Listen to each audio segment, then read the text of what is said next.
તલોદ તાલુકાના ગ્રામ પંચાયતની ચૂંટણીમાં બોરિયા છાપરા પંચાયતના મહિલા ઉમેદવાર ભાવનાબા વિષ્ણુસિંહ ઝાલાની બિનહરીફ વરણી થઈ।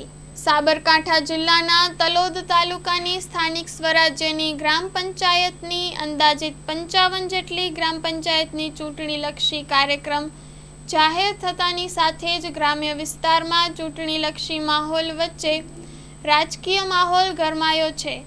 ત્યારે ચૂંટણી લડવા ઈચ્છુક બોરિયા છાપરા પંચાયત મહિલા ઉમેદવાર ભાવનાબા વિષ્ણુસિંહ ઝાલા પોતે બિનહરીફ વરણી કરવામાં આવતા ગ્રામજનોનો ખૂબ આભાર વ્યક્ત કર્યો હતો।